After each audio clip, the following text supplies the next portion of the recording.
Hey, this is Craig Allaman with Cornelius Seed. It's Friday, July the 11th, and it looks like we just had some pretty good wind damage across parts of Iowa last night in some of those storms. I'm looking here on the forecast, and it's potentially going to have some more of that repeating tonight, particularly far east Iowa, but more into northern Illinois. So, thought I'd spend a little time talking about wind damage at this time of the year. Most of our corn, there's a good percentage, especially in the south, that's just started tasseling, and then a fair amount, particularly further north, that's just getting ready to, or within a week or so of tasseling. So, review real quick, I guess, on the green snap.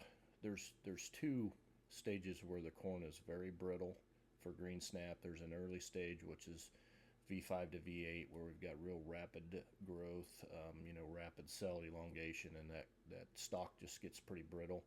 So obviously we're past that, but the second stage is V12 to tassel, and V12 is roughly shoulder height, depending on the hybrid. So we're distinctly, if we haven't tasseled yet, into that second green snap stage. So we can see that. Not to say that we couldn't get green snap after tasseling, but it's much more rare. That stalk is pretty hardened off, and so we probably get into the more of the root lodging, once the corn has tasseled. So first thing, it's just like any injury with corn or soybeans or anything, whether it's frosting or freezing off or anything. You really want to give that crop 3-4 days before you make a judgment on how it's going to recover. Even corn, so after the tasseling stage, when we get a root lodging, that corn can be flat, and within 2 to 4 days it could be standing back upright. Now it won't be perfectly upright. It's going to we call it goosenecking that stalk out there a few inches, to a foot or so away from where it's actually anchored into the ground. It will just joint and stand straight back up. That plant wants to be standing upright to be able to get the sunlight that it needs for photosynthesis. So it will naturally do that. The extent of the goosenecking depends on how bad it went down.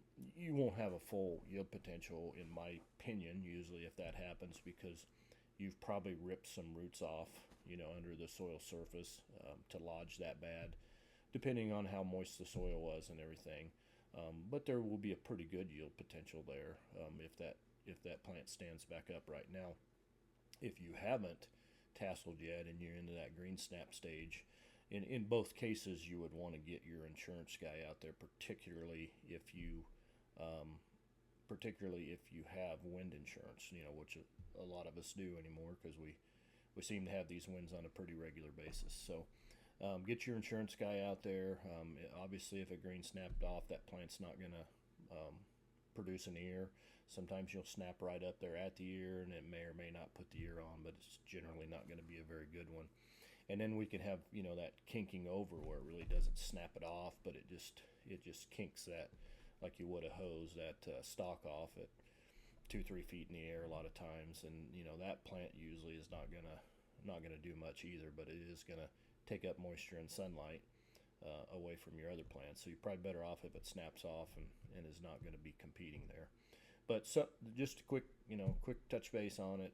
Probably need to get out there and see the extent of your damage if you need to get your insurance guy out there. But expectations from root lodging are that it will stand back up within 2 or 3 days, and still have a pretty good yield potential.